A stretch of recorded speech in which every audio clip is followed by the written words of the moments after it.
La palabra de Dios contenida en este libro es la verdad que acepto creer, es la enseñanza que me comprometo a seguir y es la esperanza que me atrevo a confesar. Nada me impide recibirla, nadie me evitará que la haga parte de mi vida y por ningún motivo dejaré de proclamarla. Estoy aquí para leerla, oírla y vivirla diariamente. Amén. Señor Santo, habla en nuestras vidas, por favor, bendícenos según hoy necesitamos. Señor, háblanos, por favor. Te lo pedimos en Cristo Jesús. Amén. Seguimos con otro profeta del exilio. 3 son los profetas que estuvieron durante el exilio. No solamente lo profetizaron, sino que lo vivieron. Jeremías, el primero, el mayor de ellos en edad, digámoslo así. Después de él, Ezequiel. Y después Daniel. 2 jóvenes, tanto Ezequiel como Daniel, que desde muy jóvenes comenzaron con su ministerio. Pero ahora estudiaremos Ezequiel, este profeta extraordinario que anunció en el contexto en el que sucedió lo que anunciaba. Porque él vivió el exilio, él vivió la deportación a Babilonia, él vivió la tragedia de la destrucción de la ciudad. Es bueno saber eso porque así nos ayuda a entender bien su mensaje. Vamos a una introducción de esas que yo no hago, sino que una institución de teólogos cristianos y muy buenos en diseño nos hacen para nosotros. Es la introducción del libro de Ezequiel, segunda parte. Hay una primera parte, si quiere usted verla en internet, búsquelo, Proyecto Biblia. Pero aquí está la segunda parte, es donde está el pasaje que vamos a estudiar ahora. Y después de esta introducción, conociendo el contexto político, social de aquella época y la vida del profeta, volveré acá para que aprendamos algunas cosas muy importantes. Pongamos atención porque es muy interesante esta introducción. Adelante. El libro del profeta Ezequiel. En el primer video se nos presentó al sacerdote Ezequiel, y él está sentado entre los exiliados en Babilonia. Y él es confrontado por la asombrosa presencia de la gloria de Dios del templo. Pero ahora se le aparece en Babilonia. Y luego Ezequiel descubre por qué. Es porque la idolatría e injusticia de Israel han hecho que Dios abandone su propio templo. Y aunque todavía hay esperanza para el futuro, el libro siguió desarrollando el mensaje de juicio divino de Ezequiel. Primero a través de Israel y después para las naciones alrededor de Israel. Y luego, un momento clave sucedió en el capítulo 33. Ezequiel recibe un reporte de que el asedio de Babilonia sobre Jerusalén ha terminado porque la ciudad ha caído.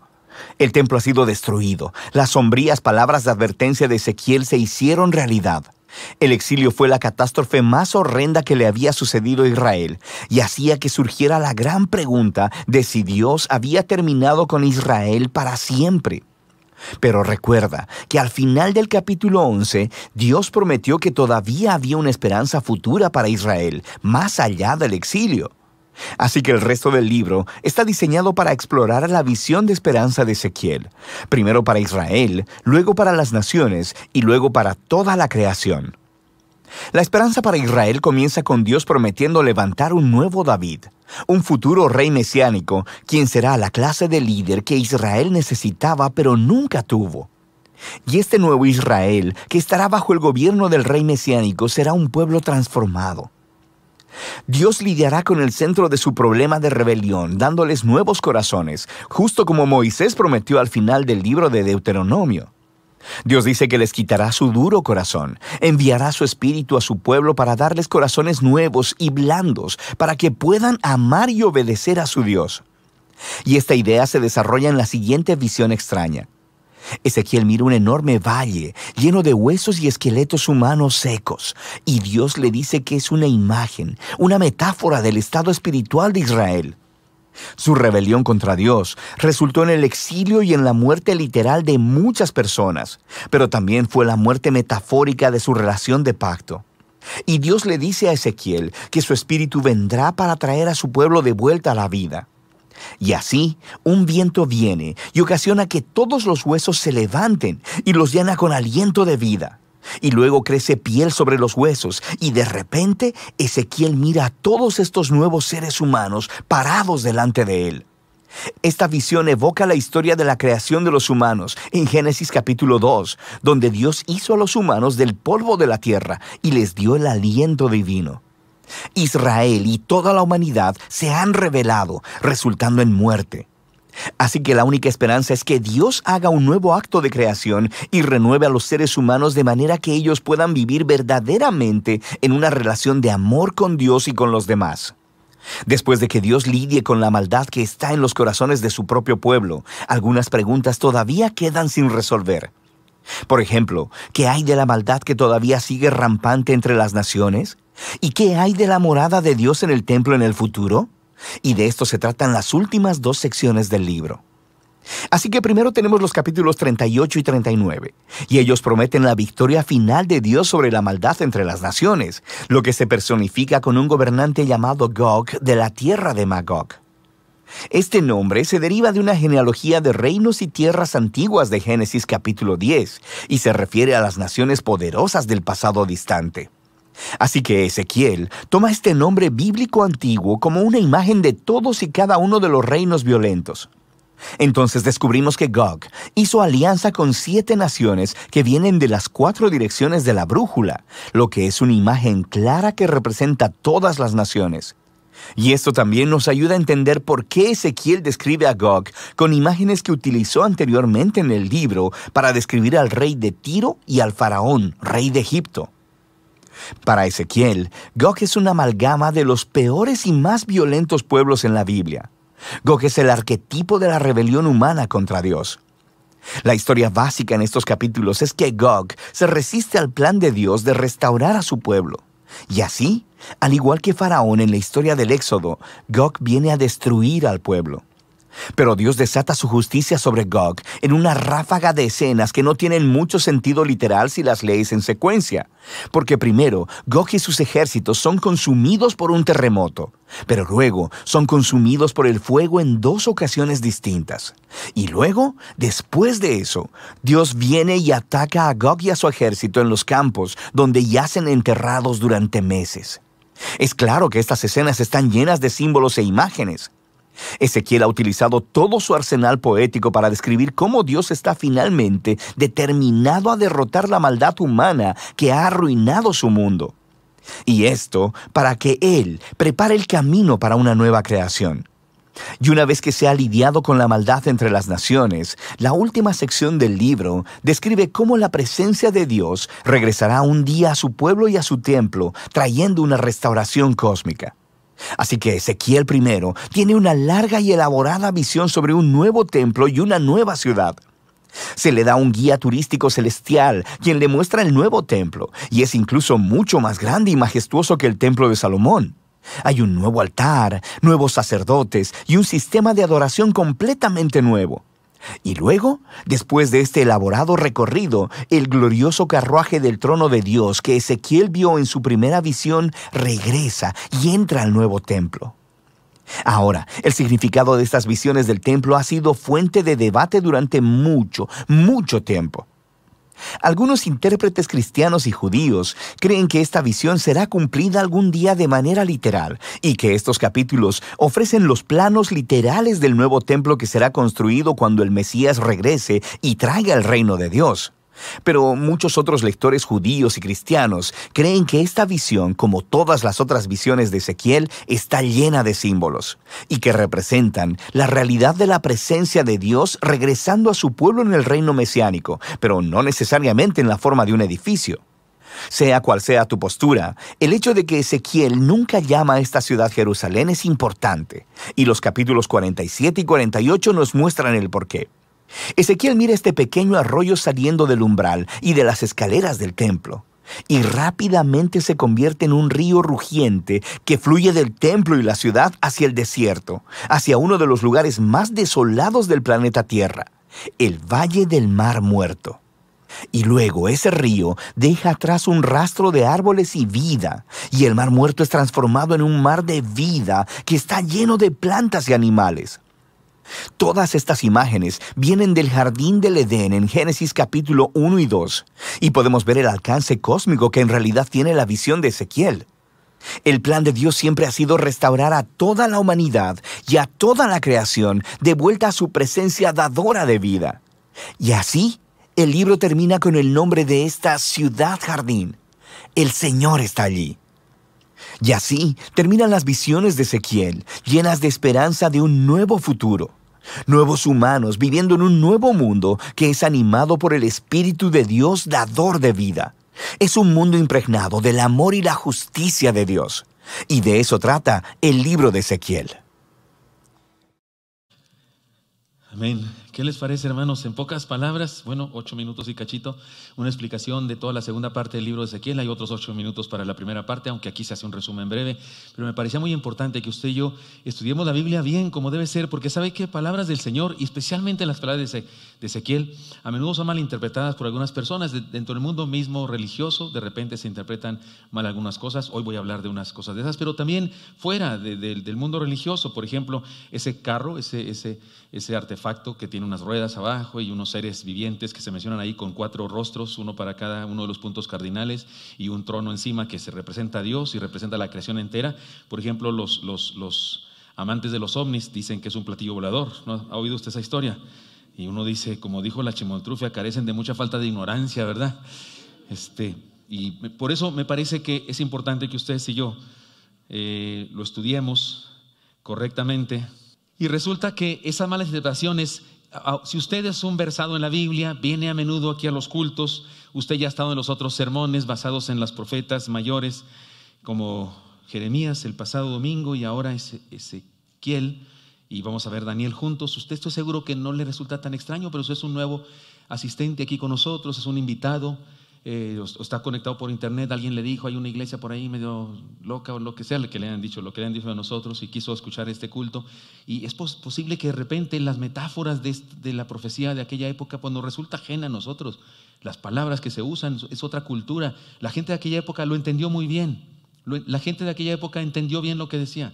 No, en aquella época no hubo controversias de 3 grupos, 3 interpretaciones. No, ellos lo entendieron bien porque estaban inmersos en esa cultura y lo entendían. Nuestra dificultad es que no hablamos ni ese idioma, el hebreo, ni vivimos en esas circunstancias. Todo lo que se usa como ejemplo no es cercano a nosotros y por eso nos dificulta. Pero yo voy a hacer un intento por explicarlo con manzanas y naranjas, como es mi pasión de hacerlo siempre, que quede sencillo para nosotros, porque la palabra de Dios es para entenderse. Hay quien le dice, no, es muy confusa, no se entiende nada. ¿Cómo que entonces para qué la escribió Dios? No la escribió para que la entendamos, por supuesto, y hay manera de entenderla, y yo quiero encontrar eso para compartirlo con ustedes. Pero déjame decir entonces, ya después de esta introducción, que en los profetas del exilio, que son Jeremías, Ezequiel y Daniel, hay relación entre ellos de repente. Por ejemplo, hay una relación curiosa entre Ezequiel y Jeremías. No es que se hayan conocido y que hayan ido a la escuela juntos, no, son de diferentes generaciones. Jeremías es mayor. Cuando Jeremías ya era viejo, Ezequiel apenas comienza a ser un joven, todavía ni siquiera llamado por Dios. En el año 627 antes de Cristo, y recuerden que los años antes de Cristo van de regreso, ¿no? Más lejos es más años, más cerca son menos años. En el año 627 antes de Cristo, Dios llama a Jeremías para que sea su profeta. En esa época, en el reino del sur, el pueblo de Israel está dividido en norte y sur. En el norte se llama Israel, en el sur se llama Judá. Y resulta que en Judá los reyes son descendientes de David. En el norte los reyes son de quién sabe qué dinastía. No son seguidores de las doctrinas de David. Aunque en los seguidores de David algunos son malos, algunos son buenos, pero hay uno llamado Josías. Cuando Jeremías es llamado, el profeta Jeremías es del tiempo de Josías. ¿Se acuerdan de Josías? El niño que comenzó a ser rey a los 8 años. 8 años después, a los 16, comienza a reinar efectivamente y comienza a hacer una reforma. Ordena que se limpie el templo, que se reorganice, porque el templo estaba cerrado, ya no se usaba. Estaba destruido, no de destrucción, la que vino después, que otros pueblos destruyeron las paredes, no, de destrucción, de desuso. Sí, así como cuando un cuarto de tiliches. Y de repente los sacerdotes que andan haciendo la reconstrucción, no reconstrucción, la remodelación, se encuentran en la Biblia, se encuentran en el Antiguo Testamento, se encuentran en el Pentateuco posiblemente, la ley de Dios. Y usted dice, ¿qué no la tenían? No. Hacía generaciones que no la leían, no la leían.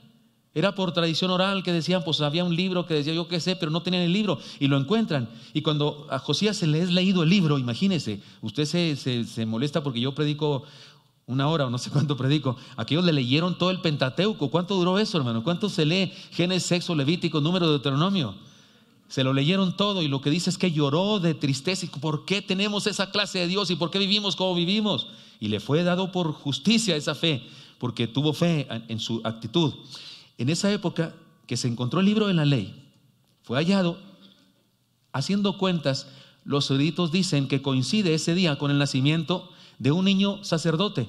Una familia de sacerdotes tiene un hijo y le nombraron Ezequiel. O sea que Ezequiel tiene un detalle interesante. Nace cuando el libro de la ley fue encontrado. Y Ezequiel significa Dios es mi fortaleza. Eso es interesante, esta relación entre el libro de la ley y Ezequiel es interesante, pero algo más. Mientras Ezequiel crecía y era educado como sacerdote en el templo, todavía no es profeta, él es un sacerdote, es una persona que se viste de una manera determinada, que sabe que en el templo se hacen sacrificios y que hay que atender a la gente, y etcétera, etcétera, porque se restaura el culto en el templo gracias a Josías que hace eso. Pero Ezequiel comienza a crecer y Jeremías ya es un gran profeta. Jeremías es un profeta medio loco, es un profeta perseguido, predica lo que nadie predica. De hecho, predica en contra de los otros predicadores, porque había predicadores en aquella época, falsos profetas, y Dios le da a Jeremías un mensaje para que lo predique en el templo. Es un mensaje extenso, es un mensaje de juicio, de condenación, pero también de esperanza. Les voy a hacer un resumen del mensaje. No lo voy a decir con mis palabras, voy a leer textos extraídos del gran mensaje de Jeremías, el más famoso mensaje de él, que lo dio en la puerta del templo. Dice así: palabra de Jehová que vino a Jeremías diciendo: ponte a la puerta de la casa de Jehová, proclama ahí esta palabra y di: mejorad vuestros caminos y vuestras obras, y os haré morar en este lugar. No fiéis en palabras de mentira, diciendo: templo de Jehová, templo de Jehová, templo de Jehová es este. Eso predicaban los profetas falsos. Decían: no se preocupen, este es templo de Dios, Dios no va a permitir que nos pase nada aquí, y esta es su ciudad, no va a permitir que pase nada. Y era mentira, sí iba a pasar algo y muy serio. He aquí vosotros confiáis en palabras de mentira que no aprovechan. Corta tu cabello y arrójalo y levanta llanto sobre las alturas, porque Jehová ha aborrecido y dejado la generación objeto de su ira. Y serán los cuerpos muertos de este pueblo para comida de las aves del cielo y de las bestias de la tierra, y no habrá quien las espante. Y haré cesar de las ciudades de Judá y de las calles de Jerusalén la voz de gozo y la voz de alegría, la voz de esposo y la voz de la esposa, porque la tierra será desolada. Eso es en resumen. Dice más cosas y todas muy poéticas. Es mensaje de Jeremías en la puerta del templo, ante políticos, sacerdotes y el pueblo entero en Jerusalén. Y les profetiza que será destruido el templo. Esto que tanto quieren ustedes será destruido. Lo vimos la semana pasada cuando estudiamos el libro de Jeremías. Pero hay algo interesante aquí. Jeremías usa drama. ¿Notó que le dijo Dios que cortara su cabello? Y no le dijo que se comprara una rasuradora y que se lo cortara, que hiciera flat up o se hiciera por capas. ¿Hay un corte por capas? Sí, no, que imagínense, sacó de repente su espada, agarra sus greñas y se corta así violentamente, y luego agarra los pelos y se los avienta, en símbolo de esto hace Dios con nosotros. Cortarse el pelo era vergonzoso para un hombre, dejarse rapo era una vergüenza, y le dice Dios que le demostrara al pueblo eso. O sea, fue un drama, fue un sermón, una profecía con dramatismo. Si un día vengo yo aquí hago locuras, pues acuérdese que a lo mejor estoy ezequielizando o algo así, ¿verdad? O jeremiasando, porque este fue Jeremías. También Ezequiel se corta el cabello, también hace algo similar. Pues no podía, si no era su maestro, pero ese día que profetizó en el templo, Ezequías es un joven, y es un joven sacerdote. ¿Y dónde viven los sacerdotes? En el templo. Así es que es muy probable que Ezequiel no solamente nació cuando el libro fue descubierto, sino que estuvo presente cuando Jeremías predicó su gran sermón revolucionario por el que fue perseguido, lo querían matar. Ahora, cuando Ezequiel todavía es un joven, sucedió en 1597 a.C., que se inicia la deportación a Babilonia. Miles de judíos, los nobles, educados, líderes, fueron secuestrados y trasladados de la tierra que Dios les había dado a Babilonia. Ezequiel, ¿dije Ezequiel o dije Ezequías? He dicho Ezequiel, es que me he equivocado a veces. Ezequiel tiene 25 años y fue uno de los cautivos. Seguramente experimentó un gran dolor, además de secuestrado y llevado a otra tierra. Tenía 25 años. Estoy a 5 años de ser nombrado sacerdote. Estoy a 5 años de comenzar a ejercer la profesión para la que estoy siendo preparado. Desde pequeño su padre le enseñó todo acerca del sacerdocio. Los líderes del templo le enseñaron a él cosas. A los 30 años era dedicado. Los sacerdotes no comenzaban a funcionar. A los 20 años eran como ayudantes. A los 30 años ya eran sacerdotes oficialmente. Se les ungía, se les declaraba sacerdotes. Y él no pudo experimentar eso porque teniendo 5 años menos que eso, es llevado cautivo. Como un profeta, todavía no es profeta, pero como un sacerdote en el exilio. Ya estando en Babilonia, entonces sí es llamado por el Señor para servirle como profeta, para ser un profeta que dé aliento y fortaleza a los exiliados, a los transportados. Pero tienen la esperanza de regresar un día porque Jerusalén sigue de pie, porque el templo sigue de pie, porque lo que hizo Nabucodonosor solamente fue llevarse a algunas personas, los nobles, los sabios, los inteligentes, los educados, se los llevó para que trabajaran para él allá en Babilonia. Como quiera era secuestro, pero Jerusalén seguía intacta. Pero siguen pasando problemas políticos en el ambiente y resulta que Nabucodonosor se cansa de los judíos y decide destruir la ciudad. Y uno de esos que está allá en la destrucción viaja a Babilonia también exiliado y Ezequiel pregunta: ¿cómo está nuestra tierra santa? Obviamente no hay noticias en la televisión y esas cosas. Pregunta: ¿cómo está? Y la respuesta es: destruido todo, no hay piedra sobre piedra.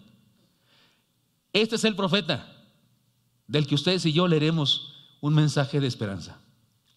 Este es el profeta que nos enseña lo que es la verdadera restauración de Dios en nuestra vida. Es un profeta que no nos dijo las cosas desde un escritorio. Mi sermón surgió en un escritorio. Este sermón mío surgió en un escritorio. Yo en mi oficina tengo libros, comentarios por donde quiera, de papel y de electrónicos también. Y ahí estudiando cosas, quemándome las pestañas a quién sabe qué horas de la noche. Entiendo lo que está pasando y se los cuento a ustedes de lo que dice la Biblia. Ezequiel vivió eso que dice la Biblia. Es importante saberlo porque no es lo mismo que el apóstol Pablo esté en Cancún, en una hamaca, tomando un coco con piquete. Me refiero a un popote metido así, le picó el popote, tomándose un coco, y nos escriba desde Cancún en esa circunstancia. Hermanos de Oreb, regocíjense en el Señor siempre. Otra vez les digo, regocíjense. No es lo mismo que nos diga eso desde Cancún a que nos lo diga de una cárcel hedionda de Roma y nos diga: regocijaos en el Señor siempre. Otra vez digo, regocijaos. Tiene otro sentido, ¿cierto o no es cierto? Ezequiel es este joven que escuchó a Jeremías predicar y le impactó tanto. Supo de un rey, el hijo de Josías, un rey malo, que quemó las profecías de Jeremías. Tomó algunos rollos de las profecías de Jeremías y los quemó. Supo eso Ezequiel. Y luego oyó a Jeremías predicar en el templo con un valor extraordinario. Y luego es deportado.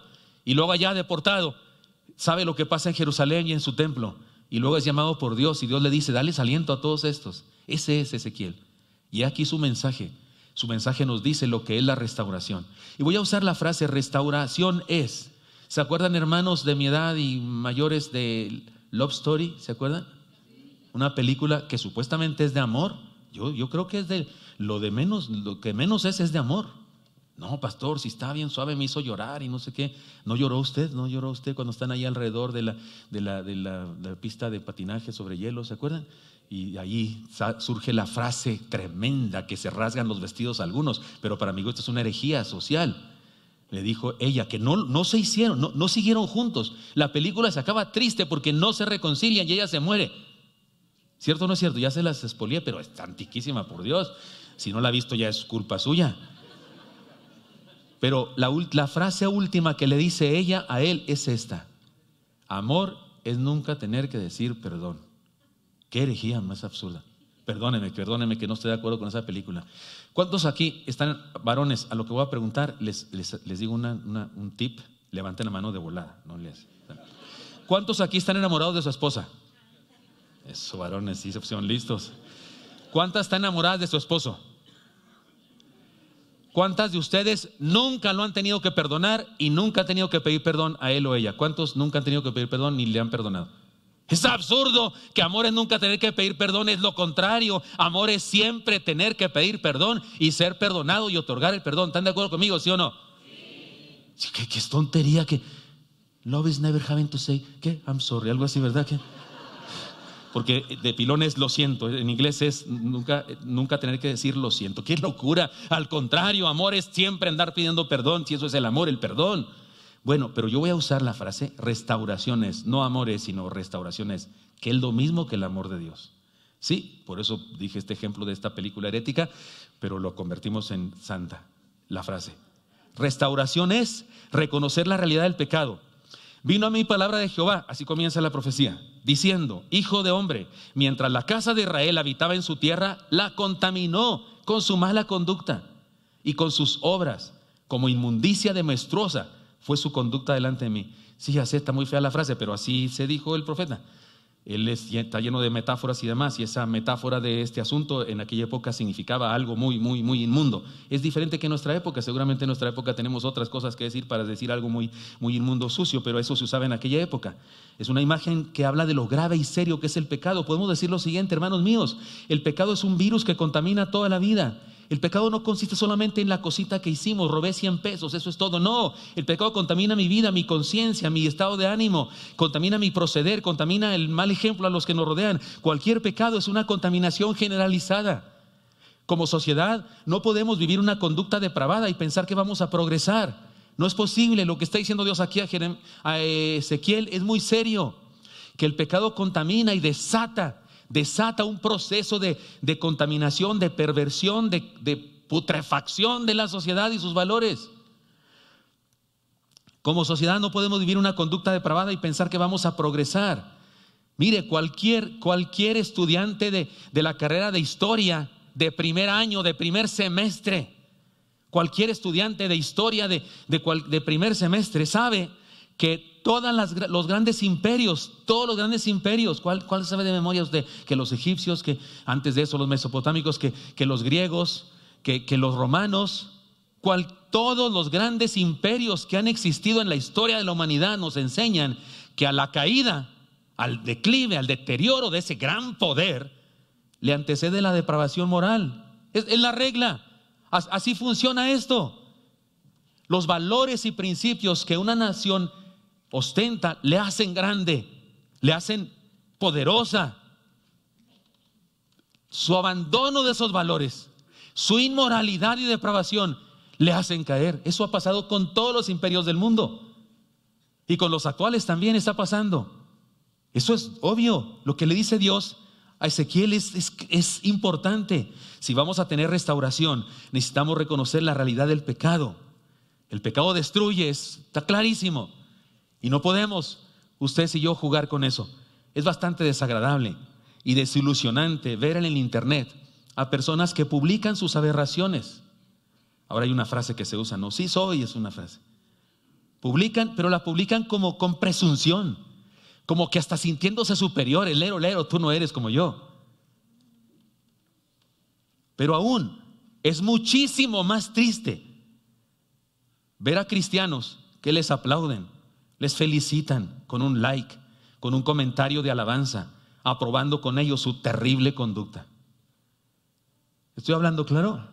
Es terrible que haya gente presumiendo aberraciones, pero es para mi gusto doblemente terrible que un cristiano ponga like a eso y felicite a esas personas. ¿Con quién quieres quedar bien? Porque aquí la cosa es quedar bien con Dios. Oremos por ellos, por supuesto. No se trata de condenar a las personas a pedradas, sino que el que esté libre de pecado que arroje la primera piedra. No se trata de maldecir a nadie, pero oremos por ellos y si es posible exhortémosles con el evangelio, pero no traicionemos al Señor ni a su iglesia, por favor. Por amor de Dios, no traicionemos al Señor ni a su iglesia. No cometamos el error de minimizar o justificar nuestro pecado como personas y nuestro pecado como humanidad. Estamos en una época en la que se cumple lo que dijo también la profecía de Dios a través de seres humanos que llamamos a lo malo bueno y a lo bueno malo. Estamos en esa etapa, estamos en ese momento ahora, donde se llama bueno a lo malo y malo a lo bueno. No caigamos en el terrible error de traicionar a Dios, a su iglesia, a sus valores, a sus principios, a su palabra. La restauración es reconocer la realidad del pecado. También, restauración es reconocer la realidad del juicio. Y derramé mi ira sobre ellos por la sangre que derramaron sobre la tierra, porque con sus ídolos la contaminaron. Los esparcí por las naciones y fueron dispersados por los países. Conforme a su conducta y conforme a sus obras los juzgué. Aquí Dios está diciéndole a Ezequiel, recuérdales eso. Recuérdales que su pecado contamina. Lo dice 2 veces en los 2 pasajes, dice contaminar. Y recuerda que por eso les castigué, fueron dispersados y se fueron llevados no solo a Babilonia, sino a otras naciones también. Hermanos, Dios es un Dios de amor, por supuesto. Por supuesto que es un Dios de amor, sin duda. Y nada nos podrá apartar del amor de Dios, lo dice Romanos, y usted y yo lo sabemos. Pero cuidado con no manejar mal esa idea de que Dios es un Dios de amor y pensar que porque es un Dios de amor no juzga el pecado. Porque de repente nos creemos algo así, no sé de dónde nos inventamos una doctrina acerca de las concesiones que hace Dios. Sí, yo sé que soy de la Biblia, pero conmigo va a ser diferente. En mi caso, con mis hijos va a ser diferente. ¿De dónde sacamos eso? Sí, es un Dios de amor, sin duda, pero este pasaje nos recuerda que también es un juez, que también es juez. No podemos pretender jugar con los preceptos de Dios y salir ilesos, no podemos. La única actitud correcta ante la santidad de Dios y nuestra pecaminosidad es el arrepentimiento, que incluye reconocer que es pecado, aborrecer lo que es pecado y decidir apartarnos del mal. Es bastante desagradable y desilusionante ver la carrera vertiginosa del mundo hacia la depravación total. Hemos llegado a un grado en el que nos preguntamos, ¿habrá algo peor? ¿Habrá algo peor? Y resulta que sí hay algo peor. Sí hay algo peor. Lo más grave de la depravación humana es que existan incluso movimientos religiosos y cristianos que aprueban lo que está pasando. Sí, hay iglesias en el mundo que tienen un arco iris afuera y no hablan de Noé y del diluvio. No. Son arcoíris que representan una mala interpretación del mismo tema de las ideologías. Respetemos a todas las personas, amemos a nuestros familiares, sin importar la forma como vivan, pero no jamás cometamos la maldad de aprobar aquello que les destruye. Jamás. En esta iglesia no somos discriminadores. No le preguntamos a las personas que entran a la puerta cómo está su estado civil, si están casados o rejuntados o qué. No les preguntamos. Y no nos importa mucho cuando vienen acá a nuestra iglesia. No les preguntamos cuáles son sus preferencias sexuales. No preguntamos eso. Todos son bienvenidos. Todos son bienvenidos. Si personas vienen bajo ciertas circunstancias con estilo de vida, bienvenidos son. Ven, siéntate, escucha palabra de Dios que te puede transformar, que te puede bendecir, y Él te dirá qué debes hacer. Y no somos encargados de juzgar, criticar, de condenar. No, a las personas no. Si juzgamos, criticamos y condenamos las malas acciones, eso sí. Los malos valores, eso sí, los condenamos, por supuesto, apasionadamente. Eso dice el Señor que debemos hacer. Él lo hizo también. Pero a las personas las amamos. Y por eso no preguntamos, respetamos a todos. No preguntamos cómo está tu vida. No, ¿quieres a Cristo? Si preguntamos algo es eso. ¿Quieres recibir a Cristo? ¿Quieres aceptarlo? Sí, pero hermanos míos, tengamos cuidado. No cometamos jamás la maldad de aprobar aquello que destruye a los seres humanos. No es un acto de amor aprobarles, no es un acto de amor, discúlpeme. No es un acto de amor ponerle un like. Qué bonita familia. He leído eso cuando alguien muestra a su familia, que tiene que ver con una familia formada por dos papás del mismo sexo. Qué bonita familia.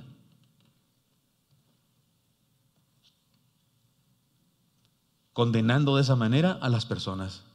No es un acto de amor, para nada. Es una maldad. No te importa esa persona.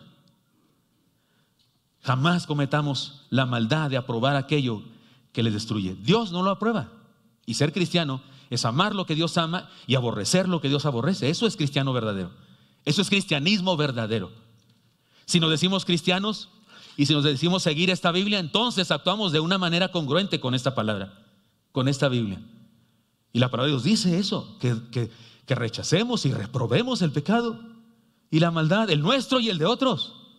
Que amemos a los seres humanos como Él los ama, pero que aborrezcamos el mal que destruye a los seres humanos. Por eso es que Dios aborrece tanto el pecado, porque el pecado destruye lo que más ama. Si tú de veras amas a una persona, no apruebes la depravación. Háblale de Cristo y no cometas la maldad. No cometamos el error de confundir el amor y la gracia de Dios con la tolerancia al pecado. No es lo mismo. Restauración es reconocer la realidad del pecado, reconocer la realidad del juicio, y restauración es reconocer quién es Dios. Esta parte me gusta mucho, y es aquí un pasaje donde puede haber una confusión. Dice el texto: y cuando llegaron las naciones a donde fueron, cuando el pueblo fue llevado a otra nación, profanaron mi nombre santo, profanaron mi santo nombre, diciendo de ellos: estos son pueblo de Jehová, y de la tierra de él han salido. Pero he sentido dolor al ver mi santo nombre profanado por la casa de Israel entre las naciones a donde fueron. Por tanto, di a la casa de Israel: así ha dicho Jehová el Señor, no lo hago por vosotros, casa de Israel, sino por causa de mi santo nombre, el cual profanasteis vosotros entre las naciones de donde habéis llegado. Santificaré mi gran nombre, profanado entre las naciones, el cual profanasteis vosotros en medio de ellas, y sabrán las naciones que yo soy Jehová, dice Jehová el Señor, cuando sea santificado en vosotros delante de sus ojos. El tema está difícil, está bravo, porque aquí dice Dios, no es por ustedes, no es por ustedes, es por mi santo nombre. Ustedes lo profanaron, yo voy a dignificar mi nombre. Y usted y yo, nos puede despertar eso un concepto de Dios equivocado. Desgraciadamente hay grupos doctrinales que hablan de eso, los que se autonombran reformados, aunque todos somos reformados, pero se han querido apoderar del nombre.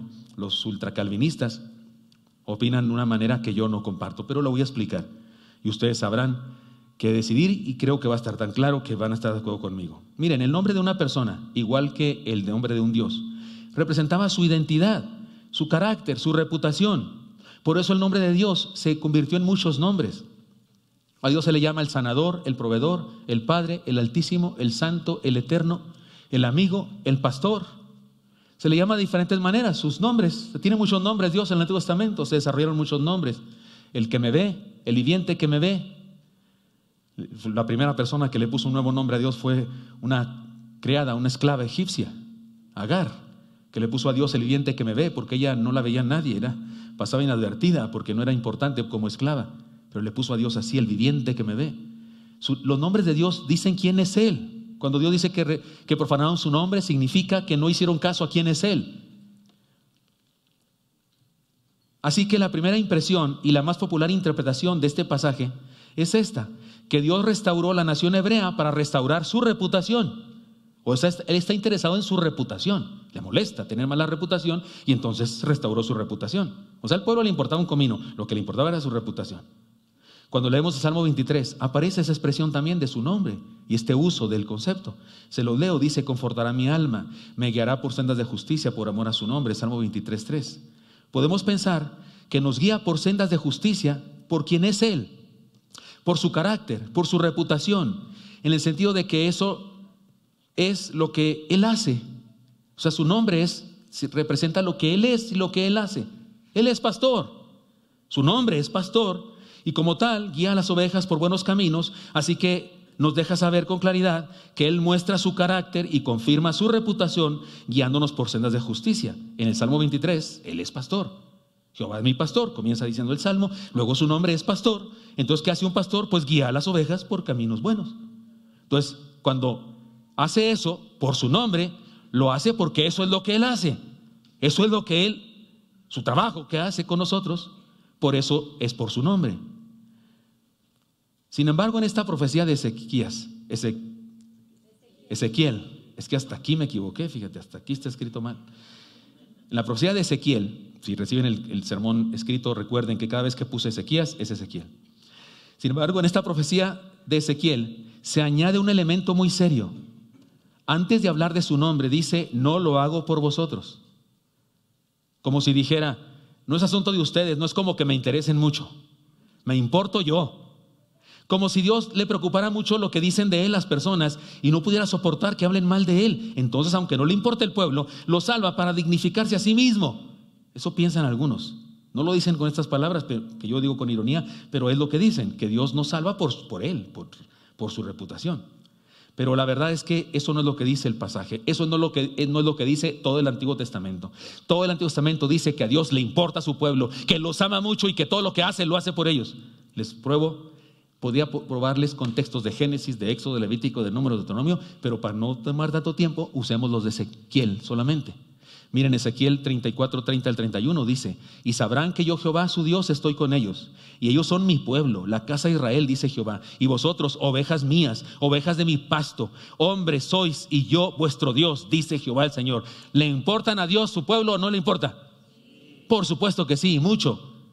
Incluso Dios le revela al pueblo por medio del profeta que ese es su carácter: bendecirlos porque sí le importan. Mire cómo dice otro pasaje de Ezequiel también: tú pues, hijo de hombre, di a la casa de Israel: vosotros habéis hablado así, diciendo: nuestras rebeliones y nuestros pecados están sobre nosotros, y a causa de ellos somos consumidos. ¿Cómo pues viviremos? Diles: vivo yo, dice Jehová el Señor, que no quiero la muerte del impío. Oiga, que no quiero la muerte del impío. Aquellos que dicen que Dios escogió a unos para salvación y escogió a otros para perdición, que creó a unos para condenación y creó a otros para, ¿qué dije acá? Condenación, y a otros para salvación. Están equivocados, perdónenme. Toda la Biblia dice que Dios no hace acepción de personas. Y un Dios que escoge a unos para salvación y escoge a otros para perdición, sí hace acepción de personas. Entonces el Dios que predican algunos, que dicen que Dios escogió a unos para salvación, a unos para el cielo y otros para el infierno, ¿quién sabe de qué Dios hablarán? Porque el Dios de la Biblia no es así. El Dios de la Biblia dice que no hace acepción de personas. ¿Qué parte de no hace acepción de personas? No entendemos. No hace acepción, y dice Pablo, no queriendo que ninguno se pierda. Tú pues, hijo de hombre, di a la casa de Israel, vosotros habéis hablado así. Y luego dice, diciendo, nuestras rebeliones y nuestros pecados están sobre nosotros. Ve y diles, dice el Señor, que yo no quiero la muerte del impío, sino que vuelva el impío a su camino y que viva. Volveos de vuestros malos caminos, porque moriréis, oh casa de Israel. Dios quiere la salvación de todos. ¿Todos serán salvos? No, ¿por qué? Porque hay quienes no aceptan esa oferta de Dios, punto, porque nos dio libre albedrío. ¿No está claro? A Dios le importa su pueblo. Dios ama a los seres humanos que ha creado. Dios quiere salvarlos. Y su nombre expresa precisamente su pasión por salvarlos. Él también se llama Salvador, Redentor, Perdonador. Ese es su nombre y eso quiere hacer. Y su nombre es profanado cuando un ser humano no acepta el perdón, la salvación, la provisión, la guía de ese Dios que así se llama. Luego entonces la profanación de su nombre por los hebreos es que ellos no habían permitido que él ejerciera su naturaleza, su carácter y sus planes en ellos. Y eso es lo que le entristece y lo que le causa dolor, y él lo que ha decidido solucionar, porque el texto dice que él tiene dolor por causa de eso. Y algunos piensan que tiene dolor por su reputación, como diciendo, ya no me quieren los seres humanos. Hay quien se imagina a Dios así como muy triste, sentado. ¿Qué te pasa, Dios? No, es que los seres humanos no creen en mí. Allá andan en internet diciendo cosas de mí que yo ni hice. No te preocupes, Dios, échale ganas.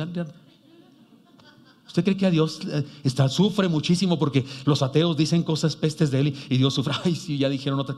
¿En qué Dios crees, por favor? ¿En qué Dios crees? Es Dios. Dios, le importas tú, pero que le importa lo que dicen los que dicen cosas malas de él. No, hombre, ya imagínate cómo estaría de triste. Pues en el mundo muchas personas dicen cosas malas de él. Cuando dice que no es por ellos, significa que no los va a restaurar por sus virtudes. Significa que no los va a perdonar y transformar porque son muy lindos, muy buenos. Eso significa que no es por ellos. Y cuando dice que lo hace por causa de su nombre, significa que lo hace porque quiere, porque puede, por gracia, y porque eso es lo que él hace. Y eso es lo que él es, un salvador. ¿Nunca has dicho eso? ¿O alguien te ha dicho que, oye, ¿por qué haces eso? Porque quiero, porque puedo y porque me da la gana. ¿No es cierto que hay gente que dice eso? Porque quiero, porque puedo y porque me da la gana. Pues Dios, Señor, ¿por qué salvas? Porque quiero, porque puedo y porque eso significa mi nombre. Soy Salvador, eso significa mi nombre. Y salvo. Eso es lo que está diciendo el texto, no otra cosa, como interpretan algunos equivocadamente. Es bastante desagradable y desilusionante ver la sarta de tonterías que dicen algunos respecto a Dios y lo acusan a Dios y acusan su palabra de misógino, de que Dios no ama a las mujeres y que en la Biblia puso misoginia y reglas en contra de las mujeres, que no han leído, los que dicen eso no han leído la Biblia, por Dios, que no ha ido a las conferencias de la hermana Yani los martes. Les invito, varones, también. Mi esposa ha enseñado textos bíblicos de la palabra de Dios del Antiguo Testamento, no solo del Nuevo, del Antiguo Testamento, donde Dios dignifica a la mujer. Algunos se creen muy sabios y dicen, no, que Sócrates y que Aristóteles y Platón, y andan citando a los... ¿Sabe que esos eran más misóginos que cualquiera en el mundo? No he leído lo que dicen Sócrates y Platón y Aristóteles de las mujeres. Dicen pestes. No hay ningún ser humano el día de hoy que se atreva a decir lo que decían esos filósofos de las mujeres. Cosas horrendas. Para ellos no contaban, no valían. Era lo mismo que un buey en tu corral. Para el trabajo, servían para algo, para tener hijos, para hacer la limpieza, para obedecer. Pero algunos andan presumiendo de mucha filosofía con los filósofos griegos, Dios santo. Pero cuando vas a la Biblia y cuando ves lo que Dios hizo, le dijo a Josué con las hijas de Zelofehad, ¿se acuerdan de ese hombre? Y la tierra que les dio. Y cuando ves lo que Dios hizo con una sierva egipcia, y cuando ves lo que hizo con la mamá de Moisés y cómo la utilizó. Bueno, chútate todos los libros de la pastora para pronto, donde habla de... Hasta música me pusieron de que fue un amén musical ese. Pero hay gente despepitando contra Dios, acusándolo de misógino, de intolerante, de legalista, de habernos abandonado, de despreocuparse de los que le necesitan. ¿No es el argumento más absurdo de los ateos? Dicen, no hay Dios, porque si hubiera Dios no había pobres en el mundo. Y yo digo, a ver. O sea, tú dices que no hay Dios, ¿verdad? No hay Dios. Pero si hay pobres en el mundo, sí hay. Entonces, ¿quién los hizo pobres? Porque Dios no pudo haber sido, porque no hay Dios. No, pues nosotros los seres humanos injustos. Ahí está el asunto. Entonces, ¿por qué culpas a Dios de lo que hacemos nosotros cuando ni siquiera crees que hay Dios? ¿Cómo lo estás acusando de algo si no hay Dios? No es un argumento para no creer en Dios, pero ahí anda el mundo haciendo eso. Es feo, es horrible. Pero ¿sabe una cosa? Los que dicen eso no ignoran la palabra, no han leído la palabra, han leído un libro que dice haber leído la palabra, pero ellos no lo han leído. Es grave, pero es más grave aún que algunos cristianos renieguen de la fe al poner oídos a ese cántico de las sirenas, y que otros cristianos también fluctúen entre dos pensamientos, el mundo y la fe, porque hay gente coqueteando con el mundo. Respetemos a todas las personas, seamos amables, sirvamos a todos, pero no olvidemos que no hay más grande servicio que decir la verdad del evangelio a todos. No tenemos un Dios egoísta, por favor. No tenemos un Dios egoísta que necesita aplausos y al que las críticas lo ponen de malas. No es lo que dijo Dios cuando dice que le causó mucho dolor porque profanaron su nombre. No está hablando de que porque hablaron mal de él, porque dieron, no está diciendo eso. Está diciendo porque no me dejan en su vida ejercer mi nombre y salvarlos. Lo que le dolía a Dios del pueblo era que no le permitían salvarlo. Eso era. ¿Usted cree que Dios no tiene remedio para que una nación que habla mal de Dios no tiene? Dios le hace así, los destruye a todos. ¿Cuál es el problema? ¿Usted cree que el Dios es un Dios así como nosotros que sufre porque no tiene muchos likes en internet? ¿O porque tiene muchos dislikes? Por favor, ¿qué concepto de Dios tenemos? Por eso creo que en ocasiones se malinterpreta la Biblia, porque tenemos un concepto de Dios equivocado. Tenemos un Dios que ama, no un Dios egoísta que le ponen de malas las críticas. No, tenemos un Dios que ama y salva. Y si se pone triste, metafóricamente hablando, porque Él es Dios y no sabemos cómo siente, si se pone triste o le duele algo, es porque no nos hemos dejado salvar. Eso es lo que quiso decir esta palabra. No es por vosotros, no es por vosotros, es por mi nombre, por quien soy. Y voy a salvarlos porque lo que me duele es que no me dejen salvarlos. Esto último, el lenguaje figurado, pero sí, tenemos un Dios que ama y salva. Y si se pone triste es porque no nos hemos dejado salvar, es decir, haciendo honor a su nombre, que es Salvador. No cometamos el error de confundir la filosofía con la doctrina cristiana, ni la superstición con la fe, ni los ídolos humanoides que hay en el mundo, influencers y falsos profetas y demás. No los confundamos con el todopoderoso Dios, no son la misma cosa, ni se le parece tantito. Y por último, antes del desafío final, la restauración es la realidad de la gracia. La restauración es la realidad del pecado, es entender la realidad del juicio, es entender la realidad de quién es Dios y es entender la realidad de la gracia. Y yo os tomaré de las naciones y os recogeré a todos de los países y os traeré de nuevo al país. Si habían sido esparcidos y llevados cautivos, pues la restauración era regresar precisamente a la ciudad de Jerusalén y reconstruirla. Esta profecía de Ezequiel culmina con la descripción de la obra de gracia en su pueblo. ¿Por qué es por gracia? Cuando dijo no es por vosotros, es porque es por gracia. Una restauración integral. Se trata de enseñanzas, preceptos conocidos por nosotros ampliamente, lo que vamos a leer, porque Ezequiel se pone neotestamentario, porque lo que dice son enseñanzas que ahora en el Nuevo Testamento son muy claras para nosotros. Vayamos a ellas, vamos a leer el texto rápidamente, voy a hacer solamente comentarios breves de cada porción del texto que nos habla de la restauración. Es la realidad de la gracia. Y voy a usar la palabra gracia en cada punto. La gracia que purifica la fe. Esparciré sobre vosotros agua limpia y seréis purificados de todas vuestras impurezas. Y uno dice, nos va a bañar. A lo mejor hasta el cielo llegó nuestro olor, ¿verdad? Pero no habla del lavado físico. Dice, y de todos vuestros ídolos os limpiaré. De todos vuestros errores doctrinales. Dios promete perfeccionar nuestra fe, nuestra doctrina, nuestra teología. Promete perfeccionar lo que creemos acerca de lo espiritual. Si le damos permiso a Dios, hermanos, Él restaura nuestra vida lavándonos, lavando nuestra fe. Mire, todos nosotros tenemos herencia. ¿Cuántos aquí no nacieron en un hogar cristiano, sino que nacieron en un hogar de otra religión o de ninguna religión, pero no era la cristiana? Levanten su mano. O sea, ustedes y yo somos los que bajamos del cerro a palos, así, llegamos con todo y ramas, elotes con todo y hojas. Sí, no éramos ni tamal, ni ¿cómo se llama el elote de 100 vasos? ¿Cómo se llama este? Ni esquites, sino éramos así, mazorca completa. Y aquí Dios nos limpió, nos purificó. Pero está de acuerdo conmigo que de repente se nos aflora la naquez teológica. ¿Se acuerdan que les he contado de una hermana que yo bauticé? Y cuando la sumergí en el agua estaba fría el agua, y cuando sale del agua dice: Virgen Santa, está muy fría el agua. Imagínense la solemnidad del templo evangélico, la iglesia protestante, evangélica, bautista, y de repente la hermana diciendo: Virgen Santa, está muy fría el agua. Sí, fue bastante inapropiado, ¿verdad? Pero yo sé que la hermana no creía en eso. Yo sé que la hermana ni clamaba a la Virgen, ni le ponía veladora, ni nada, pero es algo que traía archivado en su cerebro, y cuando le dio frío, pues le recordó cosas, porque así decía antes. Algunos cristianos dicen también eso, o dicen: Jesús, María y José, ¿no es cierto? Porque es otra expresión, ahí ya es más grande, porque son 3 nombres. Por los clavos de Cristo. Mi esposa estaba mi esposa en un, ¿cómo se llama? En un probador de una tienda. Y había unas personas al lado, y yo creo la señora se vio bastante mal, se le quedaba muy apretado y dijo: por los clavos de Cristo me queda muy apretado. Algo así dijo. Son expresiones que de alguna manera expresan algo, alguna teoría, alguna doctrina bíblica. Y usted dice: no, pastor, yo desde que me convertí, no, mi doctrina. Sí, pero de repente le dice al chamaco: hijo, pero no te portes mal, hijito, porque Diosito te puede dejar de querer. O sea, que no te aflore la naquez espiritual. Porque número uno, no es Diosito. Es Diosotototote, ¿sí o no? Y número 2, o sea, al que se porta mal lo deja de querer, y luego se porta bien y lo quiere mucho, y luego se porta mal y otra vez te quiere, y ya me quiere, no me quiere. O sea, agarras una florecita, oras al Señor: Señor, dime que si me quieres o no me quieres, me quiere, no me quiere. ¿Así es Dios? ¡No! Entonces, ¿por qué le dices eso al chamaco, hermano? ¿Por qué le dices eso si es una doctrina torcida, equivocada? Mejor dile: nada te podrá separar del amor de Dios. Y precisamente porque te ama tanto, pórtate bien, chamaco, por las misericordias de Dios. Pero no salgamos con nuestra naquez teológica. Ay, perdonen la metáfora de lo naco y lo no naco.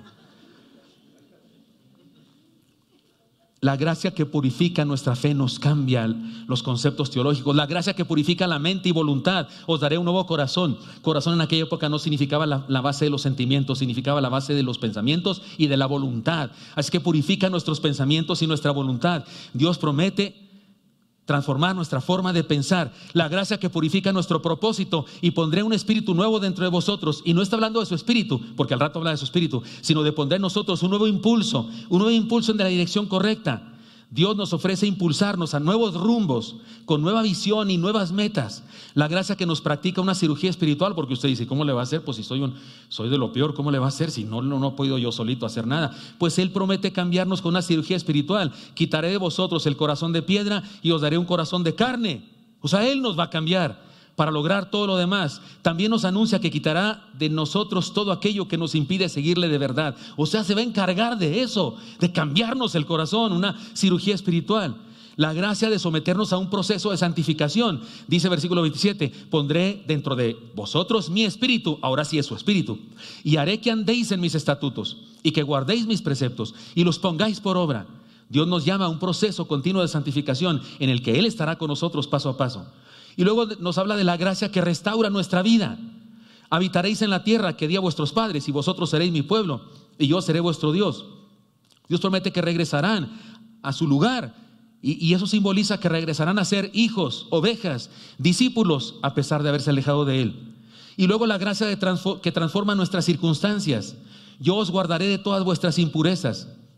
Llamaré al trigo y lo multiplicaré, y no os expondré más al hambre. Multiplicaré asimismo el fruto de los árboles y el fruto de los campos, para que nunca más recibáis oprobio de hambre entre las naciones. Dios promete prosperidad integral y contentamiento. Luego la gracia que nos hace discípulos. Os acordaréis de vuestra mala conducta y vuestras obras que no fueron buenas, y os avergonzaréis y de vosotros mismos por vuestras iniquidades y por vuestras abominaciones. Y repite Dios: no lo hago por vosotros, dice Jehová el Señor. Sabedlo bien. Avergonzaos y cubríos de deshonra por vuestras iniquidades, casa de Israel. O sea, acuérdense, no voy a hacer todo eso que voy a hacer porque son muy buenos. No, lo voy a hacer porque soy un salvador, porque soy un restaurador, y voy a restaurarlos a ustedes. Dios nos advierte que nos hará sabios para entender nuestra pequeñez y vulnerabilidad, para que no nos ensoberbezcamos. Una prueba de que soy discípulo del Señor es que reconozco mis pecados y me avergüenzo de ellos. Y que sufro, que me redarguye su Santo Espíritu cuando cometo errores, pecadotes, pecaditos, todos son del mismo tamaño, pero cuando peco, señal de que soy discípulo es que reconozco eso y me arrepiento. Cuando soy un soberbio que no hago caso de nada y peleo con tú tienes la culpa, con la esposa tú tienes la culpa y discuto y no acepto nada, señal de que no estoy en el discipulado, no soy discípulo, no estoy caminando en el discipulado del Señor. La gracia que nos imparte esperanza, y aquí voy a decir 3 cosas, pero de 3 versículos diferentes. La gracia que nos imparte esperanza, y esa gracia es perdón. Perdón que restaura. Así ha dicho Jehová el Señor: el día que os purifique de vuestras iniquidades, haré también que sean habitadas las ciudades y las ruinas serán reedificadas. Perdón que restaura. Perdón que transforma. La tierra asolada será labrada después de haber permanecido asolada ante los ojos de todos los que pasan, y dirán: esta tierra desolada se convirtió en un huerto de Edén, y estas ciudades arruinadas y desoladas y destruidas están fortificadas y habitadas. O sea, perdón que transforma. Y perdón que testifica. Y las naciones que queden en vuestro alrededor sabrán que yo reedifiqué lo que estaba derribado y planté lo que estaba desolado. Yo, Jehová, he hablado y lo haré. Y lo haré, dice él. Perdón que testifica. Dios nos ofrece una nueva oportunidad. Ahora bien, hermanos míos, aquí debo decir lo que es el propósito de este sermón, no el mío, sino el de Ezequiel, y también el mío, pues, por consecuencia, y también lo que no es el propósito. Perdón.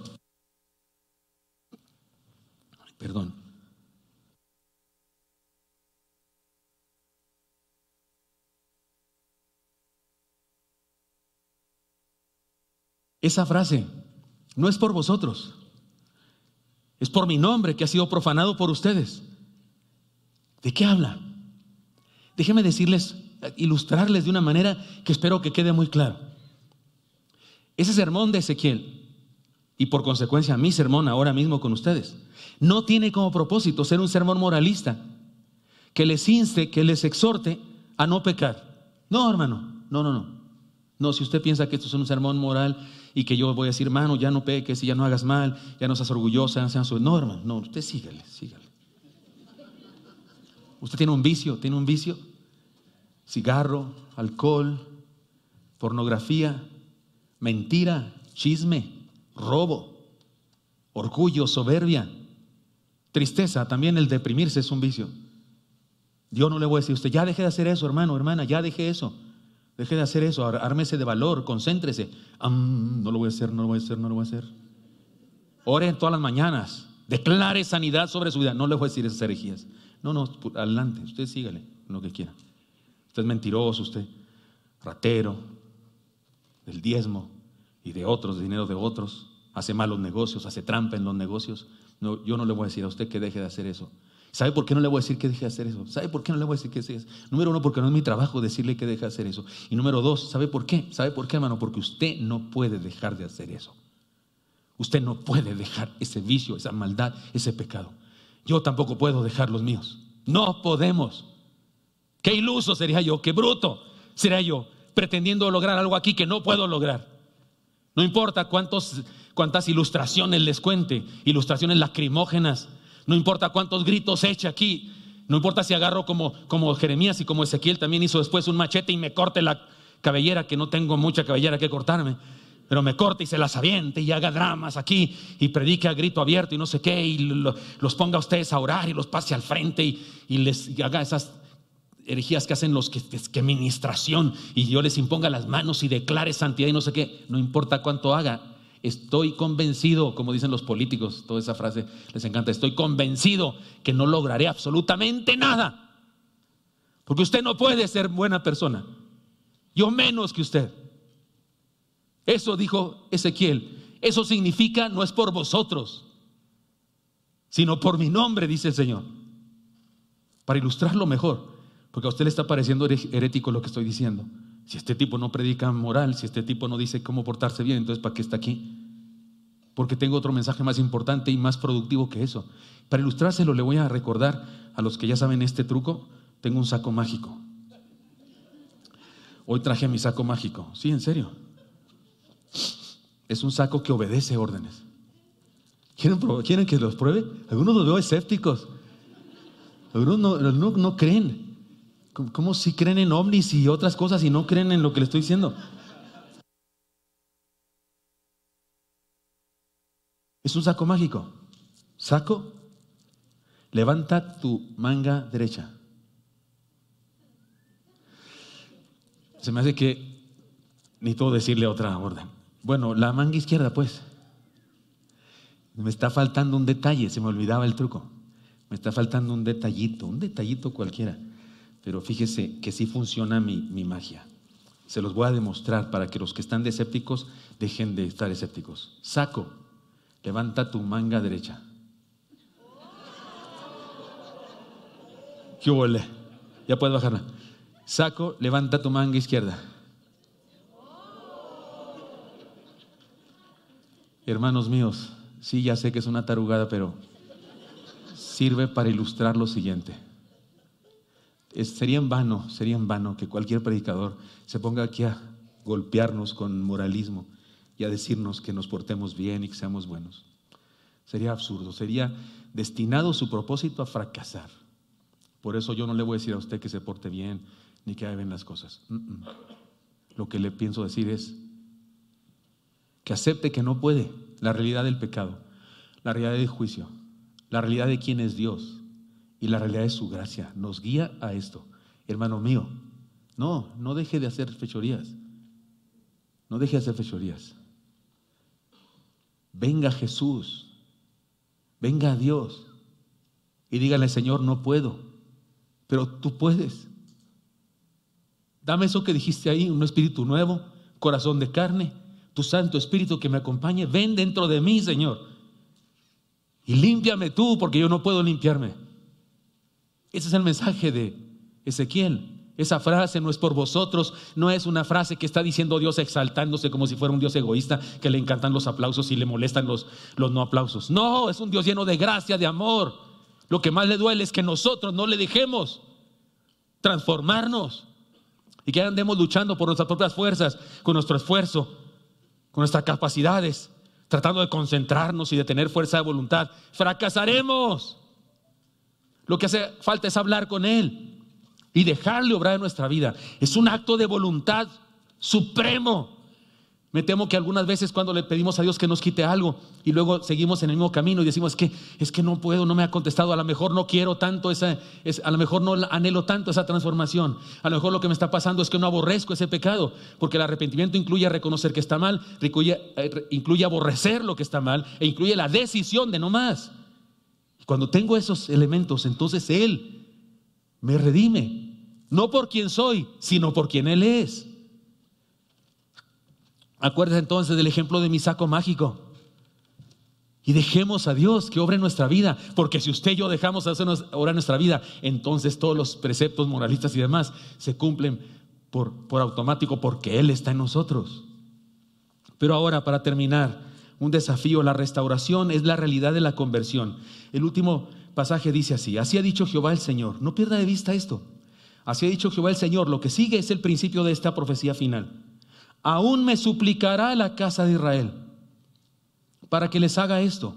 Multiplicaré los hombres como se multiplican los rebaños, como las ovejas consagradas, como las ovejas de Jerusalén en sus fiestas solemnes. Así las ciudades arruinadas serán llenas de rebaños de seres humanos, y sabrán que yo soy Jehová. Sabrán que yo soy Jehová. Oigan, esa frase, aún me suplicará la casa de Israel. Está raro, ¿no? ¿Aún qué? Cuando dices tú aún, es porque hay algo antecedente y luego aún esto, ¿no? ¿A qué se refiere? ¿Sabe cómo se debe traducir aún me suplicará? Se refiere a esto: aún hay esperanza. Aún queda algo de súplica en el corazón de estos pecadores. Aún hay una semillita por ahí en mi pueblo. Aún hay algo de clamor hacia mí, y eso me basta para bendecirlos, y multiplicaré los rebaños como se multiplican las ovejas en el sacrificio. Y habla de restauración. Los extremos de esta palabra nos dicen toda la enseñanza. Dice: aún me suplicará la casa de Israel para que les haga esto, y sabrán que yo soy Jehová. Hermanos míos, he aquí el desafío. Dios quiere y puede todo esto en su pueblo. Dios puede y quiere hacer todo esto en su pueblo, es decir, en nosotros. Él puede y quiere hacerlo, esta transformación. No lo hará por nuestras virtudes, no, ya quedó claro. No lo hará por nuestras capacidades y buenas obras. Lo hará por quien es Él, por su carácter, su naturaleza y su reputación. Pero lo hará, y aquí está la clave de la conversión, en aquellos que acepten su llamado y clamen a Él. Es decir, se requiere nuestra decisión de sí, Señor, aquí estoy. En los extremos de la declaración está la enseñanza. Aún me suplicará la casa de Israel para que les haga esto, y sabrán que yo soy Dios, o sea, les responderé. Para terminar, hermanos míos, saben ustedes que hace algunos años, algunas décadas, en unas ruinas, en una cueva de un fuerte romano en Masada.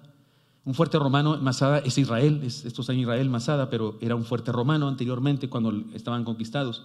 Y se encontró en una vasija de barro unas semillas de plantas. Y tenían esas semillas varios siglos encerradas ahí, en una vasija de barro. Y eran parte de unas palmas, ¿cómo se dice así? Unas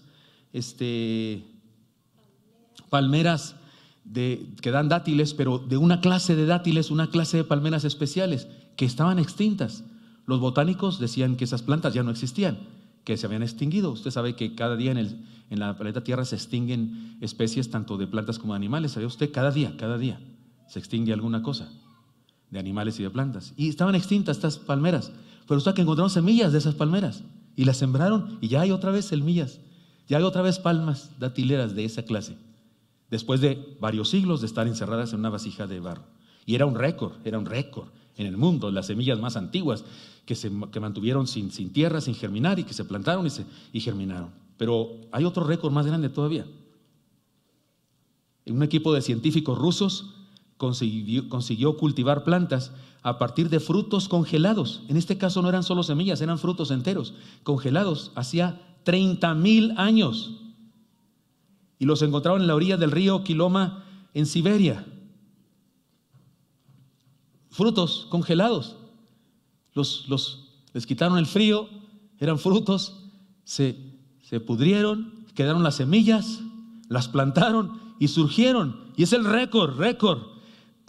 Más de 30,000 años. Esto aparece en una revista científica llamada NAS, así se llama. Si usted quiere saber este dato, por si el pastor dónde sacó eso, de esa revista. Se asegura que es por docenas de siglos las plantas más antiguas llevadas a la vida. Ahora, ¿para qué le cuento este dato científico, hermano mío? Las semillas de la gracia de Dios que ha sembrado en ti por su palabra predicada aún están vivas en tu corazón. Es más, me atrevo a decir que si tú antes no eras cristiano, ibas a una iglesia de otra religión, aún ahí te sembraron buenas semillas. También hubo malas semillas, pero había buenas semillas también que te sembraron. Cosas buenas que allí estaban. Les he contado que en la iglesia católica me aprendí un canto muy lindo, que ahora me sigue gustando como pastor. Es un canto de sacerdote católico. Un canto que se llama El Puente. Búsquelo en internet. Y le dice al Señor: Señor, quiero ser un puente, porque puedan cruzar mis hermanos desde mi imperfección a tu soberanía. Me gusta mucho ese canto. Y hay una parte que dice: un puente que atraviese 1000 caminos y que muchos puedan cruzar por él. Y un día, cuando ya no lo necesites, destrúyelo a tu antojo entre tus manos. Era yo un adolescente, un adolescente, cuando oí ese canto, y me pegó al corazón. Y yo creo que desde entonces tomé una decisión. Aún no era cristiano. Sí, Señor, yo también quiero ser eso, quiero ser un puente que guía a las personas. Creí en Dios, en ese momento creí en Dios. Después dejé de creer en Dios, según yo, porque fui educado en el comunismo de mi época. Pero en ese momento esa semilla estaba ahí, y después ahora la resucita Dios en mí, porque ahora soy pastor y es lo que quiero ser, un puente, llevar a personas al conocimiento de Dios a pesar de lo que yo tenga que sufrir. Y también digo a Dios: y cuando no lo necesites, destruye a tu antojo entre tus manos. Mire, de la iglesia que ahora nos pertenezco, había semilla de vida. No importa lo que haya pasado o hayas hecho, ni lo que otros hayan hecho contigo o te hayan dicho, el amor de Dios sigue ahí, Él sigue amándote. Y las semillas de la palabra que has aprendido siguen en ti, hermano. Déjalas germinar, por favor. Déjalas germinar. Dejemos que Dios nos haga experimentar restauración otra vez. Señor Santo, te doy gracias porque me has permitido hablar con mis hermanos esta palabra. Te pido, Dios mío, que aceptes nuestro reconocimiento de que no podemos, Señor, pero tú puedes. Aquí estamos, Dios, te ofrecemos, sí, adelante, Dios, te damos permiso de que entres a nuestra vida, ese tu Santo Espíritu, ese Espíritu nuevo en nosotros, ese corazón de carne, Señor. Sí, transfórmanos, límpianos, Señor, y haznos personas libres de la contaminación del mundo, Señor, y dispuestos a proclamar a otros también tu palabra. Aquí estamos, Señor, mis hermanos y yo, diciéndote, sí, Señor, sí, ven, restaura nuestras vidas. A pesar de lo que somos, restaura nuestro ser, Señor. Sigue orando, hermano mío, por favor, ahí en su corazón, y dígale al Señor lo que sienta, lo que tome la decisión que usted quiera ahora mismo tomar. Señor, aquí estoy, te entrego esto, te doy mi vida, te pido que vengas a mí y me limpies por completo. Dígaselo, hermano. Señor Santo, aquí estamos delante de ti. Escucha nuestro ruego, te lo pedimos en Cristo Jesús. Amén.